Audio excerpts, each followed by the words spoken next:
Ladies and gentlemen, good day and welcome to GPT Healthcare Limited Q3 FY26 earnings conference call hosted by MUFG in time. As a reminder, all participant lines will be in the listen-only mode, and there will be an opportunity for you to ask questions after the presentation concludes. Should you need assistance during this conference call, please signal an operator by pressing star then 0 on your touchtone phone. Please note that this conference is being recorded. And now hand the conference over to Ms. Sejal Bhattar from MUFG in time. Thank you, and over to you, ma'am. Thank you. Welcome to Q3 and 9 months FY26 earnings call of GPT Healthcare Limited. Today on this call, we have with us Mr. Atul Tantia, Group CFO, Mr. Anurag Tantia, Executive Director, and Mrs. Kirti Tantia, CFO. Before we proceed the call, I would like to give a small disclaimer that this conference may contain certain forward-looking statements which are based on beliefs, opinions, and expectations of the company as on date. These statements are not guarantees of future performance and involve risks and uncertainties which are difficult to predict. A detailed disclaimer has been given in the company's investor presentation, which is uploaded on Stock Exchange. Now, I would like to hand over the conference to the management for the opening remarks. Over to you, sir. Good morning, everyone. Thank you for joining us today for GPT Healthcare Limited's Q3 and 9 months fiscal ending FY26 earnings call. Let me begin with a brief overview of the industry outlook. India's healthcare sector is at a decisive inflection point, offering a strong runway for scaled, quality-led growth, with the industry's estimated value at $638 billion in 2025, along with a healthy expected CAGR growth of 17.5 to 22.5%, driven by favorable demographics, rising health awareness, a growing burden of chronic and lifestyle diseases, and improved access to organized care beyond Tier 1 cities into urban and semi-urban markets. India has developed a strong healthcare infrastructure with almost 780 medical colleges and close to 14 lakh doctors, and with the continued government focus, the same is expected to further improve going forward. In the Budget 2026, Honorable Finance Minister has allocated almost 1.6 lakh crore health budget, which is a 9% increase from current financial year. Demand catalysts are firmly in place, with medical tourism rebounding in India, supported by superior outcomes, international accreditations, and cost competitiveness, while the public platforms are expanding affordability and access through Ayushman cards, a rapidly scaling digital backbone of Aadhaar IDs, and 33,000 plus empaneled hospitals strengthening tertiary care reach. Our network of hospitals is very well positioned to favorably gain from the above with our focused neighborhood tertiary care network of affordable healthcare facilities. Now, let us talk about the business highlights and financial highlights. Starting with our overall financial performance for 9 months ending FY26, EBITDA for the period stood at 65.1 crore with a margin of 18.58%, reflecting a stable operating performance and continued focus on cost discipline. Profit after tax was rupees 27.6 crores, translating into a PAT margin of 7.89%. Revenue from operations came in at 350.5 crores, registering a healthy year-on-year growth of 12.12% and a 16.81% growth compared to the same quarter last year. These have been driven by improving occupancies, better case mix, and higher throughput across hospitals.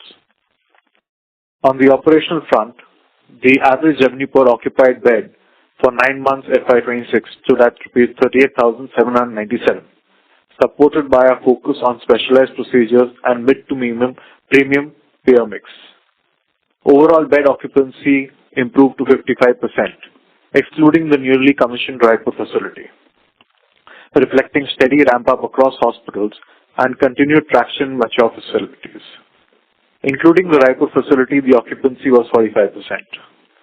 The overall average length of stay improved to 3.48 compared to 3.54 the previous fiscal. Approximately 90% of our business continues to come from cash and insurance patients, reflecting the strength of our tertiary care model.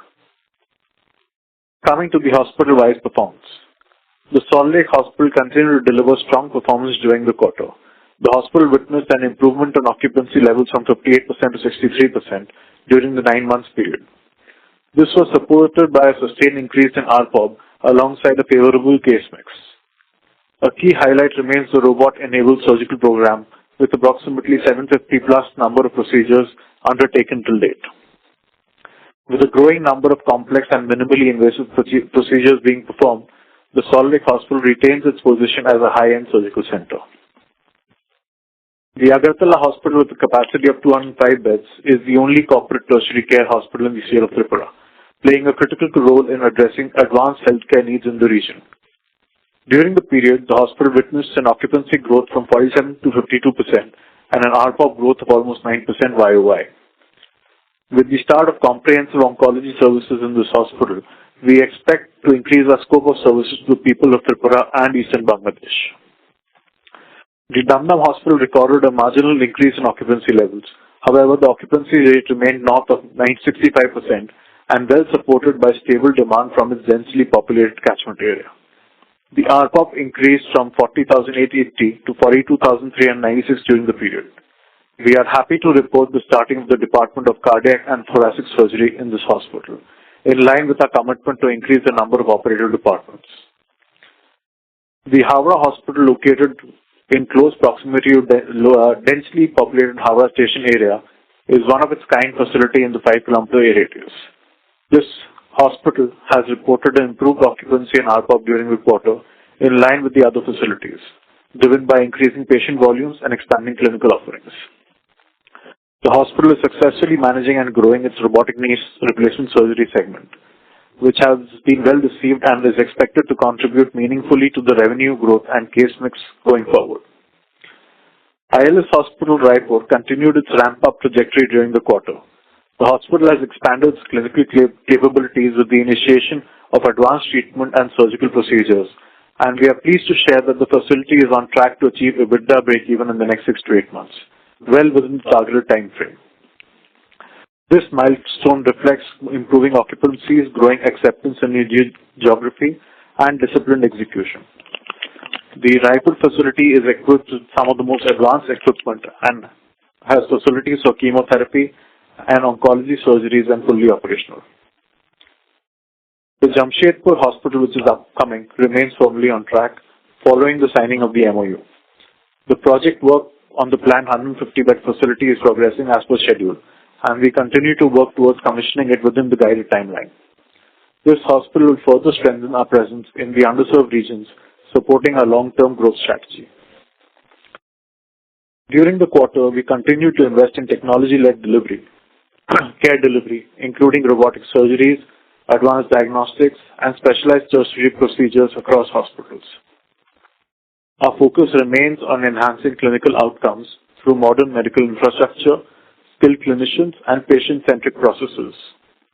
As we move forward, we remain committed to our vision of building a 1,000-bedded hospital chain targeted by 2027, expanding access to quality tertiary healthcare and strengthening our presence across Eastern India.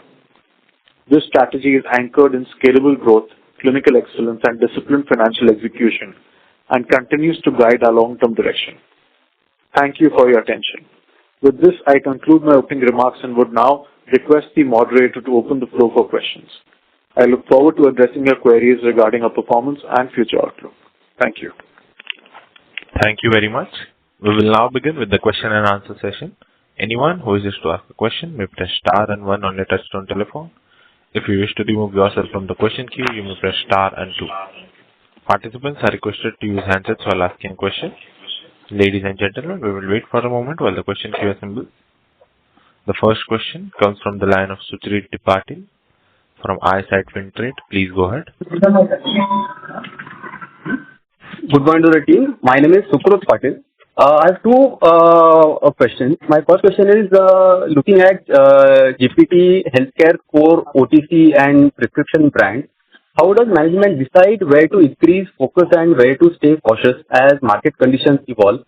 As you track the business through the year, what changes in consumer demand, doctor engagement, or distribution productivity typically signal the need to adjust these settings? Just want to understand your view on this. Thank you. That's my first question. I'll ask my second question after this. So we constantly track the productivity across our clinical specialties. There is a constant metrics which includes the length of stay, the RPOP of a particular department, the number of patients. These are matrices which are strongly tracked by the management team, and accordingly we add the number of doctors available or the productivity increase. We monitor the same throughout the year. With this in mind, for example, we started cardiac surgeries in the Dum Dum Hospital this financial year in the past 2 months, and we've already seen productivity numbers of almost 15 surgeries in the past 1 month. So these are metrics which are constantly monitored to end up giving us feedback as to what departments can end up starting in which hospital. Thank you. A similar question to Mr. Atul.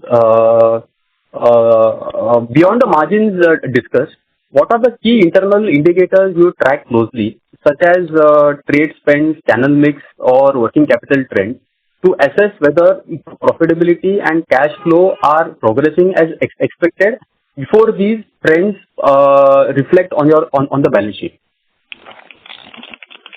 So we do track things like ROE and ROC as well. Also, we do track cash to EBITDA conversion, because we feel that that is a very important metric to track. This also enables us to check our debtor levels, trade payables, etc. So all this is something channel financing and all that we don't do as such. So we track ROE, ROC, cash to EBITDA conversion, and debtor levels. Those are 3 or 4 metrics we do track in terms of the balance sheet. Thank you, and best of luck for the next quarter. Thank you. Thank you. A request to all participants, please restrict your questions to 2 per participant. For more questions, please rejoin the queue. The next question comes from the line of Sunil Jain from Nirmal Bang. Please go ahead. Yeah, thanks for taking my questions. And my question relates to Raipur and Dum Dum Hospital. So, Raipur, can you specify how much is the EBITDA loss in this quarter? So the Raipur EBITDA loss is around 2.5 crores in this quarter. Okay. And this has considerably reduced from the previous quarter. What was it, sir? We are expecting it to go further down in the next few months. Overall, the EBITDA loss is around 10 crores, of which around 2 crores has been in the previous quarter, and the previous HY had 8 crores. Okay. And you expect it to break even in another 2 to 3 quarters? We expect it to break even, yes, in the next 6 months on a monthly basis. Yeah. Okay. And sir, second question relate to Dum Dum. Here, if I see your deck, the utilization has come down in this. Apart from this, other hospital has done comparatively well, and the revenue growth is double digit in most of the hospital, but this is lacking. So, any indication why it is so, and how you expect it to improve, and what is the AOL in this particular hospital? So, for the Dum Dum Hospital, we have been in the middle of a restructuring exercise in this hospital. If you see, the number of inpatients have increased significantly. The same period last year, we had 8,300 patients, and in this period, we have almost 9,000 patients, which is a significant increase of almost 8% in that hospital. This is coming from reduction in dependency on a few departments and activating other departments in this hospital. As I told you, we've recently activated cardiothoracic surgery in this hospital as well, where we've already done 15 successful surgeries. We are also activating advanced cardiology procedures and advanced urology procedures in this hospital as well.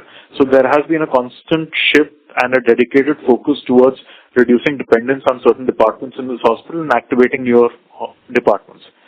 At the same time, we've been able to reduce the throughput in this hospital also. Our average length of stay has gone down from 4.5 to 4.3 in this hospital. So which is an indication that the strategy which we are planning is working out in the hospital. So this average stay in Dum Dum, where you would like to see means in another next 2-3 quarters? Ideally, this should be stable at around the 4 figure, considering the complex treatments which go on in this hospital. An average length of stay would be of 4 would be very, very good in this hospital. And Then when we can start getting double-digit growth, maybe next year? Next year, we expect this hospital to start giving double-digit growth again. We are already on track, and we are seeing that traction happen even in the Q3 and Q4. Okay. And sir, other hospital like Havda, Agartala, and your Salt Lake all have grown in double-digit year-on-year. So this trend we can expect to continue even in the coming period? Yes. Okay, sir. Great. Thank you very much. Thank you. Thank you. The next question comes from the line of Abhishek Maheshwari from Sky Ridge Fund Managers. Please go ahead. Hi, thank you for taking my question, and congratulations on the revenue growth. First question is regarding the other expenses. I'm assuming this is increased because of the Raipur commissioning, but when can we expect the other expenses as a percentage of sales to go back to 40% from this 45% that we have right now? So, yes, you're right. The other expenses primarily increased on account of the commissioning of the Raipur hospital, where a lot of it has gone into promotional expenses for the hospital. We expect that in the next 6 months to 8 months, the ratio should significantly come down. All right. And any issues you are facing in Agartala because of the Bangladesh issue? So we have been able to get past that. We have increased our footprint in Tripura itself. Bangladesh, we have the number of patients is still not back to what it used to be. So we've redirected our marketing and productivity efforts in Tripura and North Tripura, which is giving us results. And with the addition of comprehensive oncology care in our Agartala hospital, we are seeing significant traction where productivity has gone up almost 10% there. Okay. And with respect to Raipur, I think you've already commented on the break-even part. But just since it's a new hospital, 6 months into it, what kind of environment are we seeing there with respect to inpatient and outpatient footfalls and tie-up with doctor and surgeon consultants? So we are doing very well in the Raipur hospital. We are on target with regards to our financial year estimates. In fact, in that hospital, in just under 6 months, we've already started doing renal transplants. We are about to start doing liver transplant in the hospital. We have a very good and dedicated team of clinicians, which is well supported by the technology that we have there. And we are seeing good productivity and traction in this hospital. Got it. And lastly, how is Q4 shaping up, if you can comment on that? Q4 is as per our estimates at this point. All right. I'll get back to the queue. Thank you so much. Thank you. Thank you. The next question comes from the line of Siddhant Kanodia from Tusk Investment. Please go ahead. Yeah. Hi, sir. So my first question is regarding the Raipur. You mentioned that the EBITDA loss for this quarter was 2.5. So what will be the 9 months EBITDA loss? And are we expecting any EBITDA loss in Q4 as well? So 9 months EBITDA loss is around 10 crores for Raipur. Yes, we do expect another 1.5 to 2 crores of EBITDA loss in Q4. Okay, so full year we are expecting 12 CR. And so this number, next year, this will be a break-even, or can we expect some EBITDA positive? We hope to break even on a monthly basis in the next 6 months. So hopefully in the entire full financial year, we should be just about EBITDA positive. Okay. And so my last question is regarding Jamshedpur. So next year, what sort of EBITDA loss are we expecting from that unit? And if we remove the Raipur facility, the 9-month sales growth for the old center has been close to 7%. So going forward, should we take this as a base case, or are we looking to improve it? So the Jamshedpur facility is expected to be commissioned around Q4 of FY27.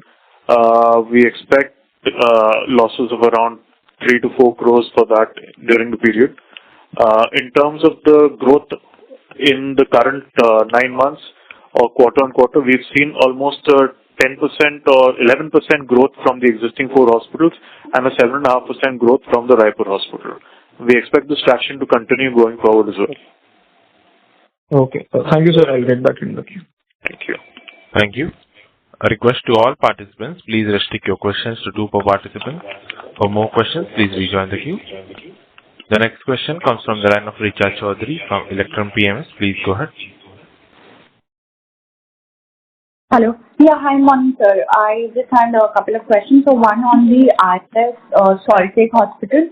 So we had previously seen that the occupancy was roughly around 70% and plus, but it has currently dropped to roughly around 60%. So how do we see that increasing back to 70 plus levels? And similarly for the Dum Dum Hospital also. And the second question is that right now we are roughly at around 700 beds and we are adding 150 beds Jamshedpur by Q4 of FY27. But in the presentation we have mentioned that we will reach 1000 beds hospital by FY27. So how do we see that happening? So with regards to Salt Lake, a key reason for the decrease in overall occupancy levels is the throughput having increased. If you look at it from a patient number perspective, our patient numbers are same if not growing. The reason bed occupancy has fallen is because the average length of stay has come down significantly from almost 3.3 to 2.7, 2.8. This is making more beds available, which we are moving towards filling up and increasing productivity, which has already started happening in this financial year itself. The same applies to Dum Dum as well. Dum Dum, there has been a significant reduction in the length of stay from almost 5 to 4.4 in the current quarter.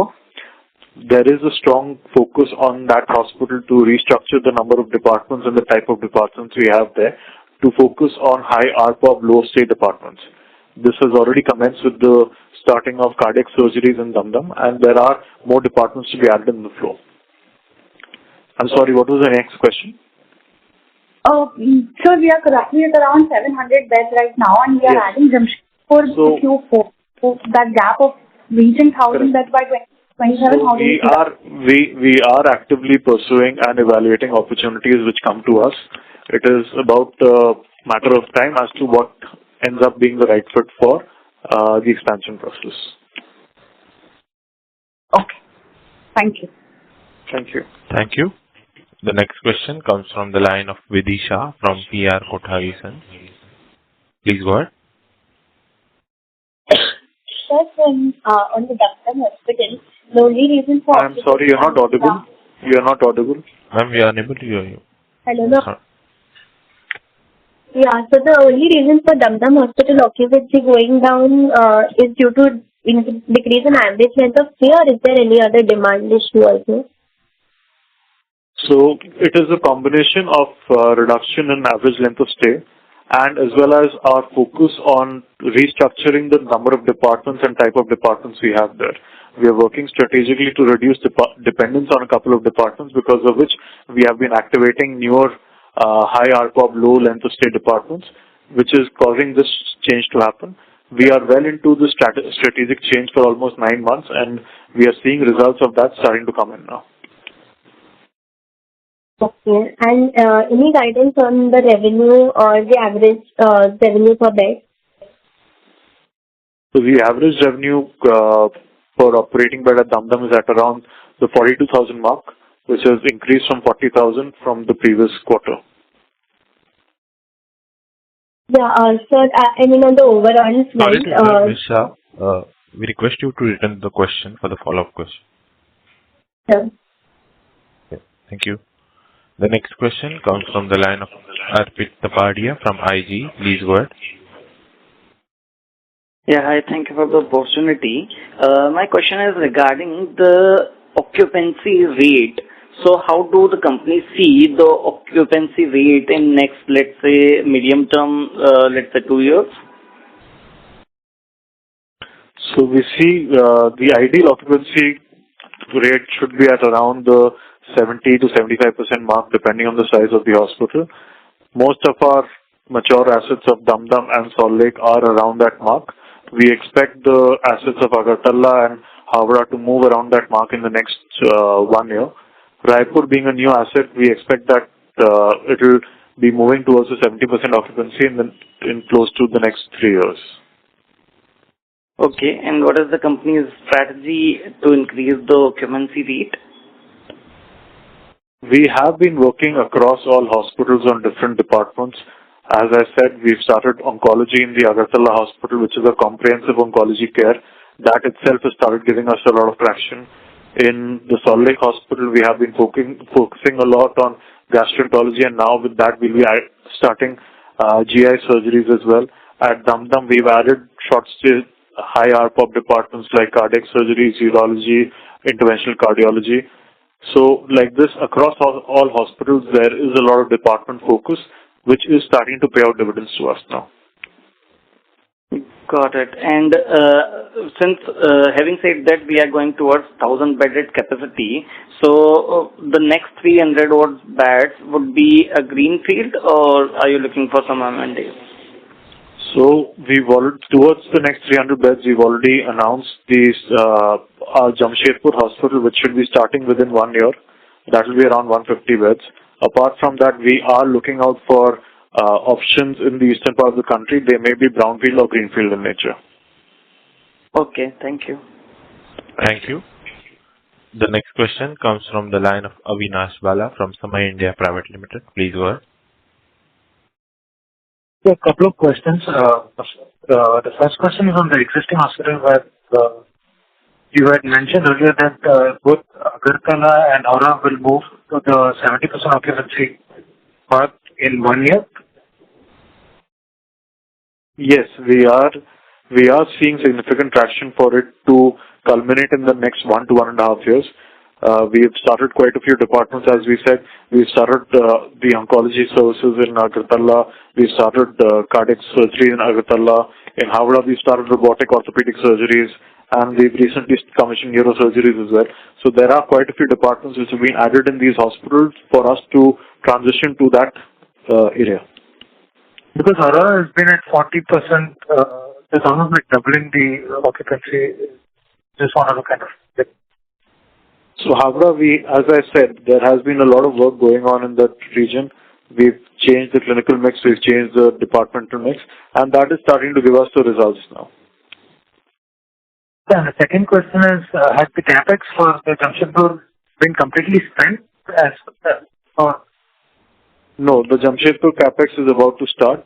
Right now, the scope of work is to the developer, post which our capex is going to start. Okay, so the 75 crores which the company has earmarked has not yet been spent? No, it has not been spent till now. Okay, thank you. Thank you. The next question comes from the line of Ruchita from CJW Investments. Please go ahead. Hello, sir. A very good morning. So, sir, my question was mainly regarding the occupancy rates only. So, if you could just reiterate again, in Agartala, what is our, in each of the hospitals basically, what is our target occupancy that we are looking at? See, the ideal occupancy is around the 70% mark across assets, plus minus 5% depending on the size of assets. For Agartala, we ideally expect the hospital to move to the 70% occupancy mark soon. For that, we've started quite a few departments and are focusing on percolating those departments across the entire state of Tripura as well as eastern Bangladesh. Okay, because it's been at around 40-45% since the last 5 years. So it was at around the 40%. It was at around the 40% mark. It has already moved to the 51-52% mark, and we're seeing significant traction for it to go further up. Okay, and the RPOP there, what is the expectation? The RPOP in Agartala is at around the 37,000 mark, while our network RPOP is around 39,000. We expect it to move towards the network RPOP or be around at a slight discount to the network RPOP, considering its locational disadvantages. This is considering by FY30, or is this very near term that you're talking about?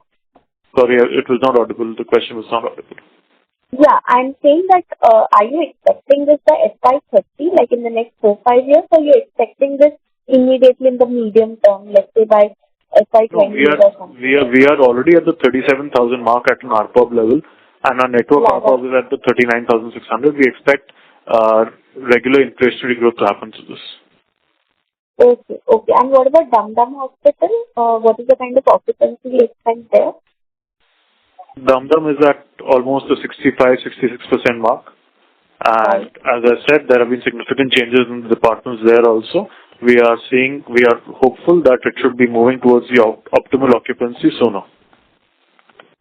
At the 70% market. Correct.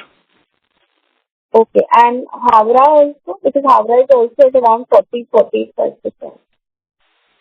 As I said previously also, we have already activated quite a few new departments in Havra, including interventional cardiology, robotic surgery, and orthopedics, and it has started giving us traction. The occupancy has moved up by almost 5 percentage points in the past 6 months, and we expect it to go up further as we are further strengthening these departments. But this 70% mark, by which year do we Sorry to interrupt. expect? Ms. Suchita, we request you to... It's just a follow-up. We should be reaching the 70% in the next 1.5 years. In all the mature hospitals, right? Yes, that is the target. Okay. Thank you so much. Thank you. Thank you. The next question comes from the line of Vidisha from PR Kothari & Sons. Please go ahead. Ms. Shah, you may proceed with your question. As there is no response from the current participant, we move towards the next question. The next question comes from the line of Anuj Kashyap from A3 Capital. Please go ahead. Good morning. I'm audible? Yes, please go ahead. So just I wanted to know, is there any group strategy to attract the central government employees as the central government has revised its remuneration for the health insurance for its employees? So we do take CGHS patients in some of our hospitals depending on the occupancy levels. At this point, we are taking CGHS patients in our Raipur hospital, and we are looking at extending that facility into the newly commissioned Raipur hospital. And sir, will that be margin accretive for us? Definitely, with the welcome move of increase in tariff in the CGHS rates, it should contribute to the overall profitability of the hospital. At this point, with the volume being very low for us, it is difficult to quantify how much margin accretive it will be, but it should definitely be an improvement. And sir, the last one, sir. Sir, like in presentation, you have mentioned the eastern region, like strategically, like Bihar, UP, and Odisha, you want to target the tier 2, tier 3 cities. So, sir, will that be organic or inorganic? So, we have already announced the hospital in Jamshedpur, which will be commissioned in the next 1 year. Apart from that, we are looking at inorganic opportunities in these locations. However, if there was organic opportunity and the city was very attractive, we would be open to that as well. That will be it from my side. Best of luck for the future. Thank you. Ladies and gentlemen, that was the last question for today. I now hand the conference over to the management for closing comments. Thank you, and over to you, sir. Thank you everyone for your questions, which I hope we've suitably addressed. In case you have any further queries, please do get in touch with us. Thank you for your continued support and trust in our company's vision and capabilities. Together, we look forward to achieving new milestones and creating lasting value. Thank you and have a good day ahead. Thank you. On behalf of GPT Healthcare Limited, that concludes this conference. Thank you for joining us, and you may now disconnect your lines. Thank you.